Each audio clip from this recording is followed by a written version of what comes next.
First sum. Construct the triangle LMN such that LM equal to 7.5 cm, MN equal to 5 cm and LN equal to 8 cm. Locate its centroid அப்படின்னு கொடுத்துருக்காங்க. அப்போ கொடுத்த உடனே first நம்ம என்ன ஞாபகத்துக்கு வரணும், கிவன் என்ன கொடுத்துருக்காங்கன்னு பார்க்கணும். கிவன் கொடுத்துருக்கிறது centroid of triangle LMN. LM equal to 7.5, அதுதான் பேஸாக வச்சுக்கலாம். அடுத்தது MN equal to 5 cm, LN equal to 8 cm அப்படின் போது ஒரு ரஃப் டயக்ராம் ஒன்று வரையணும். இதுக்கு 1 மார்க் இருக்குது. அதனால் நம்ம என்ன செய்யணும், கொஞ்சம் கேர்ஃபுல்லாக இதை வரையணும். அங்கே என்ன கொடுத்துருக்காங்கன்னு மெஷர்மெண்ட் பார்க்குறோம். ஒரு ட்ரையாங்கிள் ஒன்று வரையணும்னு கொடுத்துருக்காங்க LMN. அப்போ ஃபஸ்ட்டு கொடுத்துருக்கிறது LM, அதை தான் பேஸாக எடுத்துக்கிட்டு 7.5 cm எடுத்துக்கணும். அடுத்தது MN எடுத்துக்கணும், அது வந்து 5 cm, அதையும் போட்டுக்கணும். அடுத்தது LN, அது எவ்வளவு, 8 cm. இது ரஃப் டயக்ராமில் ஒன்று மென்ஷன் பண்ணிடணும். எப்பயுமே சென்ட்ராய்டு அப்படின்னு சொல்லும்போது அதுக்கு என்ன சொல்லுவாங்க, ஜி அப்படின்னு சொல்லுவாங்க இல்லைங்களா. சென்ட்ராய்டுன்னா நம்ம எப்போயுமே என்ன ஞாபகம் வச்சுக்கணும், சென்ட்ராய்டுனா ஜி, அதுதான் அதோட மார்க்கிங் பாயிண்ட் இல்லைங்களா. அப்போ ஜின்னு சொன்னோம்னா அதை என்ன சொல்கிறோம், நம்ம சென்ட்ராய்டுன்னு சொல்லலாம். ஸோ சென்ட்ராய்டு இஸ் எப்படி இருக்கும், it's lies inside the triangle. இந்த ட்ரையாங்கிளுக்குள்ளே உள்பக்கத்தில் தான் வரும் அப்படின்றது நமக்கு நல்லாவே தெரியும் இல்லைங்களா. அது சென்டர் பல்ல வரும். ஸோ இப்போ எப்படி ஃபேர் டயக்ராம் வரைகிறது அப்படின்னு நம்ம இப்போ பார்க்க போகிறோம். இப்போது நம்ம என்ன செய்யணும், பேஸ் கொடுத்துருக்காங்க LM எவ்வளோ கொடுத்துருக்காங்கன்னு சொல்கிறாங்க, 7.5. அப்போ நம்ம ஒரு டயக்ராமை சென்டருக்கு கொண்டு வந்துடணும் பேஜில். இப்போது இங்கேருந்து 2 till 7.5 இல்லைங்களா. அப்போது இங்கே பாயிண்ட் வச்சுட்டு நேராக ஒரு ஸ்ட்ரெயிட் லைன் ஒன்று ட்ரா பண்ணுறோம். அப்போ எங்கே வரும், கரெக்டாக இந்த பாயிண்ட்லேருந்து 7.5க்கு இந்த 1லேருந்து 7.5 இப்படி வரைஞ்சிட்டோம். இதுதான் நம்மளுக்கு என்னன்னு சொல்கிறோம், Lன்னு சொல்கிறோம். இதை தான் நம்ம என்ன சொல்கிறோம், Mன்னு சொல்கிறோம். இது எவ்வளோ மெஷர்மெண்ட் வருதுன்னு சொன்னோம், 7.5 இல்லைங்களா. 7.5 சென்டிமீட்டர், அதையே நம்ம மார்க் பண்ணிட்டோம்.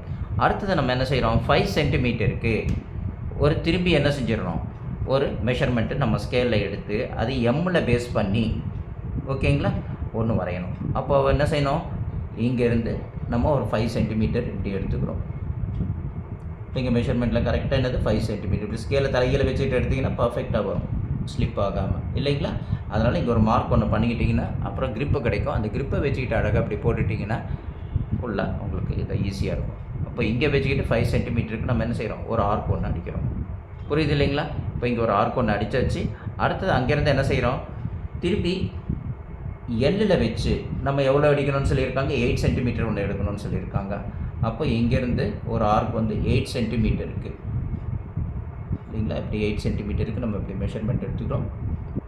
அக்யூரேட்டாக நம்மளுக்கு எவ்வளோ வருது, 8 சென்டிமீட்டர் இருக்குது இல்லைங்களா.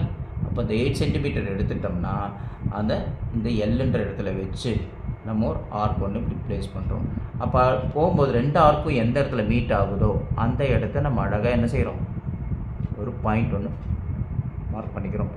இப்போது நம்ம என்ன பண்ணுறோம், இந்த எல்லு இது எம், இப்போ நம்மளுக்கு கிடச்சது தான் இது என் அப்படின்னு நம்ம ஞாபகம் வச்சுக்கிறோம் இல்லைங்களா. அப்போ இந்த எம்மையும் இந்த எண்ணையும் நம்ம ஜாயின் பண்ணிடுறோம். இப்படி ஸ்கேல் வச்சுக்கிறோம், இப்படி வச்சு இது ஜாயின் பண்ணிடுறோம். அடுத்தது என்ன செய்கிறோம், இந்த எண்ணையும் எல்லையும் அழகாக இப்படி வச்சு ஜாயின் பண்ணிடுறோம். இப்போது நம்மளுக்கு என்ன செஞ்சது, ஒரு ரிக்வயர்டு ட்ரையாங்கிள் ஒன்று கிடச்சாச்சு. என்னது, LMN இல்லைங்களா.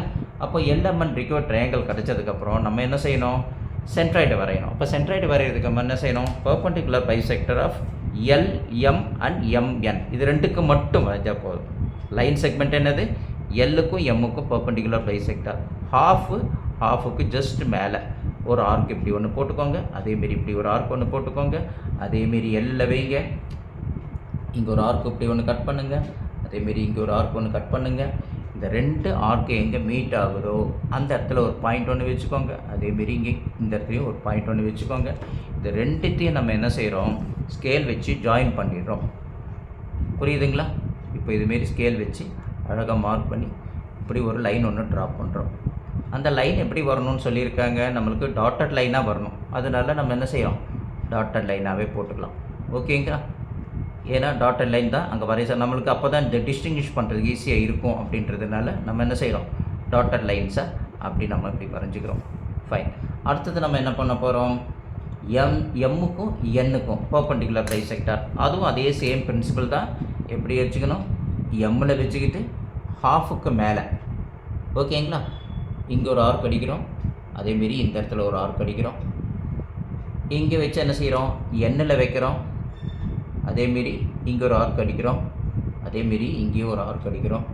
இது ரெண்டும் எங்கே மீட் ஆகுதுன்னு பார்க்குறோம். ஒன்று இந்த 2 ஆர்க்கு இங்கே மீட் ஆகிற இடம் இங்கே இருக்குது, இது 2 மீட் ஆகிற இடம் இங்கே இருக்குது. இப்படி வச்சுட்டு இங்கே ஒரு பாயிண்ட் பண்ணிக்கிங்க. பாயிண்ட் பண்ணிக்கிட்டு ஸ்கேல் எடுத்து வச்சுட்டு இந்த இடத்துல எம்முக்கும் எண்ணுக்கும், புரியுதுங்களா, இந்த இடத்துல இந்த என் இருக்குது இல்லைங்களா, அங்கே வரையக்கூடிய பர்பெண்டிகுலர் பைசெக்டரை நம்ம என்ன செய்யணும், ஒரு லைன் ஒன்று வரையணும். அந்த லைன் வந்து எம்என்ல எங்கே கட் ஆகுதோ அதுதான் பர்பெண்டிகுலர் பைசெக்டர் அப்படின்னு நமக்கு தெரியும். அந்த லைனை நம்ம என்ன சொல்லியிருக்காங்க, அவங்க டாட்டட் லைன்ஸில் வரைஞ்சிக்கோங்க அப்படின்னு சொல்லியிருக்காங்க இல்லைங்களா. அப்போ நம்ம என்ன செய்கிறோம், டாட்டட் லைன்ஸில் அதை வரைஞ்சிக்கிறோம், புரியுதுங்களா. ஸோ இப்படி டாட்டட் லைனில் இப்படி வரைஞ்சிட்டோம்னா அடுத்தது நம்ம என்ன செய்ய போகிறோம், இதுக்கு ரெண்டுத்துக்கும் எங்கே மீட் ஆகுது அப்படின்னு நம்ம பார்க்குறோம். இப்போ இங்கே வரைஞ்ச இந்த லைனும் இந்த வரைஞ்ச லைனும் இப்படி பாகுது, இந்த இடத்துல எம்முக்கு எண்ணுக்கும் இந்த இடத்துல மீட் ஆகுது. இதுதான் பர்பெண்டிகுலர் பைசெக்டார் ஆஃப் எம்என். அதேமாரி எல்லும் எம்முக்கும் எங்கே மீட் ஆகுது, இந்த இடத்துல மீட் ஆகுது. அப்போ இந்த இடத்த தான் நம்ம என்ன சொல்கிறோம், இது ஒரு பாயிண்ட் வச்சுக்கலாம், இது ஈன்னு வச்சுக்கலாம், இது டீன்னு வச்சுக்கலாம், ஓகேங்களா. இந்த ஈன்ற பாயிண்ட்டை வச்சுக்கலாம், இதை வந்து டீன்ற பாயிண்ட்டை நம்ம வச்சுக்கிறோம், மென்ஷன் பண்ணிக்கிறோம். ஏன்னா மிட் பாயிண்ட் ஆஃப் த எம்எனுக்கு மிட் பாயிண்ட் எது, டி, புரியுதுங்களா. அதேமாரி எல்எம்முக்கு மிட் பாயிண்ட் எது, இ. சரி, இப்போ நம்ம என்ன செய்யணும், ஈக்கு ஆப்போசிட் சைடில் வெர்டெக்ஸ் எது இருக்குதுன்னு பார்த்தா என் இருக்கும். இதை தான் இப்போ நம்ம ஸ்கேல் வச்சு என்ன செய்யணும், ஜாயின் பண்ணிடணும். இது ஒரு ஸ்ட்ரெயிட் லைனாகவே வரைஞ்சிடலாம். இங்கே பாயிண்ட்டை கரெக்டாக வச்சுக்கோங்க, இங்கேருந்து என்ன செய்கிறோம், இப்படி வரைகிறோம், புரியுது இல்லைங்களா. அடுத்தது அதேமாரியே இந்த எம்எனுக்கு மிட் பாயிண்ட் எது, டி. இதுக்கு ஆப்போசிட் வெர்டெக்ஸ் எங்கே இருக்குதுன்னு பார்க்குறோம், இந்த இடத்துல இருக்குது, எல்லுன்னு இருக்குது. அப்போ இந்த டியும் எல்லையும் என்ன செஞ்சிடறோம், நம்ம ஜாயின் பண்ணிடுறோம், புரியுதுங்களா. நல்லா புரியலன்னா நல்லா கவனிச்சுக்கோங்க, நல்லா அழகாக பார்த்துக்கோங்க. இப்படி ஒரு லைன் ஒன்று, ஸ்ட்ரெயிட் லைன் ஒன்று வரைகிறோம். இந்த ஸ்ட்ரெயிட் லைன் நேராக ரெண்டும் போகுது. இந்த 2 ஸ்ட்ரெயிட் லைனும் எந்த இடத்துல வந்து மீட் ஆகுதோ அந்த இடத்த தான் நம்ம என்ன செய்கிறோம், ஜின்னு சொல்கிறோம். நம்ம 2 சைடுக்கு மிட் பாயிண்ட்டு கண்டுபிடிச்சி அந்த மிட் பாயிண்ட்டுக்கு ஆப்போசிட்டில் இருக்கிற வெர்டெக்ஸில் ஜாயின் பண்ணணும். அதேமாரி எல்எம்முக்கு மிட் பாயிண்ட்டு ஈன்ற பாயிண்ட்டு கிடச்சிது. இதை எடுத்து என்ன செய்கிறோம், ஆப்போசிட்டில் இருக்கிற என்னன்ற வெர்டெக்ஸில் நம்ம ஜாயின் பண்ணுறோம். 2 லைனும் எங்கே ஜாயிண்ட் ஆகுதோ அதுதான் ஜீன்னு சொல்கிறோம். அந்த ஜீன்னு சொல்கிறது தான் என்னது, it is a centroid of the triangle LMN அப்படின்ட்டு நம்ம புரிஞ்சுக்கிறோம், புரியுதுங்களா. ஸோ இது அழகாக நீங்கள் என்ன செய்யணும், பை ப்ராக்டிஸ் பண்ணி பார்த்துட்டிங்கன்னா உங்களுக்கு என்ன செய்யும், ஈஸியாக கிடைக்க ஆரம்பிக்கும், புரியுதுங்களா. ஸோ அதனால் கொடுத்துருக்கிற மெஷர்மெண்ட்டை அழகாக பார்த்துக்கோங்க, அழகாக வரைய ஆரம்பிங்க, ஈஸியாக புரிய ஆரம்பிக்கும். இப்போ நம்ம இங்கே பார்க்குறோம், எல்எம் ஈக்குவல் எவ்வளவு 7.5 சென்டிமீட்டர், எம்என் எவ்வளவு 5 சென்டிமீட்டர், அதை மறக்காமல் எழுத ஆரம்பிச்சிடணும். அதேமாரி எல்என் எவ்வளவு 8 சென்டிமீட்டர், இதை மறக்காமல் எழுதிட்டு அதுக்கப்புறம் நம்ம என்ன செய்யணும், எல்லுக்கும் எம்முக்கும் பர்பெண்டிகுலர் பைசெக்டார், அதாவது 90 டிகிரி, அது டாட்டட் லைன்ஸில் இப்படி வரைகிறோம். அது ஈன்ற இடத்துல மீட் ஆகுது. அந்த ஈன்ற இடத்துல மிட் பாயிண்டில் மீட் ஆச்சுன்னா அதுக்கு ஆப்போசிட்டில் இருக்கக்கூடிய இந்த ஜங்ஷனுக்கு பேர் தான் என்ன சொல்லுவோம், வெர்டெக்ஸ் அப்படின்னு சொல்லுவோம். அந்த என் ஆப்போசிட்டில் இருக்கிறது என். அப்போ என்இயும் நம்ம ஒரு லைன் ஒன்று போட்டு ட்ரா பண்ணிடுறோம், புரியுதுங்களா. அடுத்தது அதேமாரியே நம்ம என்ன செய்கிறோம், எம்முக்கும் எண்ணுக்கும் பர்பெண்டிகுலர் பைசெக்டார் பண்ணுறோம். அது எங்கே கட் ஆகுதோ அந்த டாட்டட் லைன்ஸ் போகுது பார்த்தீங்களா, அது ஜாயிண்ட் ஆகுற அந்த கட் ஆகிற இடத்த தான் நம்ம டீன்ற பாயிண்ட் குறிக்கிறோம். அந்த டீன்ற மிட் பாயிண்ட்டுக்கு ஜஸ்ட் ஆப்போசிட்டில் இருக்கக்கூடிய வெர்டெக்ஸ் எதுன்னு பார்த்தோம்னா எல்ன்ற வெர்டெக்ஸ் வருது. அந்த எல்லையும் டியும் ஜாயின் பண்ணிடுறோம். அப்போ இந்த வரைகிற இந்த 2 லைன் எங்கே ட்ரா ஆகுதோ அதை தான் மிட் பாயிண்ட்டாக நம்ம என்ன செய்கிறோம், ஜின்னு சொல்கிறோம். அந்த G is a centroid of the triangle. இதுக்கு அழகாக நம்ம என்ன செஞ்சிடணும், ஒரு கன்ஸ்ட்ரக்ஷன் ஒன்று எழுதிடணும். எப்படி எழுதலாம் நம்ம, இப்போது draw the LMN with LMN equal to ஒவ்வொன்றுத்தையும் நம்ம வரைகிறோம் இல்லையா. அப்போ அந்த எல்எம் ஈக்குவல் டு 7.5 சென்டிமீட்டர் ஆகும், எம்என் ஈக்குவல் டு 5 சென்டிமீட்டர் ஆகும், எல்என் வந்து 8 சென்டிமீட்டர் ஆகும். நம்ம என்ன செய்கிறோம், அங்கே அழகாக மென்ஷன் பண்ணிடுறோம். அடுத்தது என்ன செய்கிறோம், construct a perpendicular bisector of any 2 sides, எது எல்என்னும் எம்என்னுக்கும், to find the mid points of L M, அது ஈன்னு வச்சுக்கிறோம், என்எல் டின்றது வச்சுக்கிறோம். Draw the median.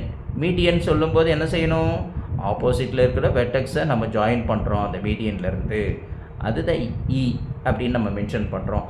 இங்கே வரைகிறதுக்கு டின்னு சொல்லியிருக்கோம். இந்த மிட் பாயிண்ட்டு, அந்த டின்ற மிட் பாயிண்ட்டுக்கு ஆப்போசிட்டில் இருக்கக்கூடியது எல்ன்ற வெர்டெக்ஸை நம்ம ஜாயின் பண்ணுறோம். So draw the medians L D இல்லைங்களா, எல்டி வரைகிறோம், அதேமாரி என்இ இங்கே வரைகிறோம் இல்லைங்களா. ஸோ இது ரெண்டுத்தையும் வரைஞ்சதுக்கப்புறம் let the meet at G, அது எங்கே ஜின்ற இடத்துல மீட் ஆகுது. G is a centroid of the triangle L M N அப்படின்னு ஒரு கன்ஸ்ட்ரக்ஷனை ஒன்று நம்ம வரைஞ்சிடலாம். வரைஞ்சிட்டோம்னா எழுதிட்டோம்னா என்ன செய்யணும், நம்மளுக்கு ஃபுல் 7 மார்க்ஸ் கிடைக்கும். அதோட இங்கே ஒரு ரஃப் டயக்ராம் ஒன்று வரைகிறோம், அதுக்கு ஒரு மார்க் கொடுப்பாங்க. மொத்தமாக நம்மளுக்கு 8 மார்க்ஸு ஃபுல்லாக கிடைச்சிரும். புரியுது இல்லைங்களா? புரியலன்னா ஒரு வாட்டிக்கு 2 வாட்டி வீடியோ பாருங்கள், அந்த பார்த்து செம்ம அழகாக போட்டு பாருங்கள். போட்டு பார்த்தீங்கன்னா உங்களுக்கு நல்லா ஃபீல் பண்ணி அழகாக ஃபுல் மார்க் எடுத்துடலாம். புரியுதுங்களா?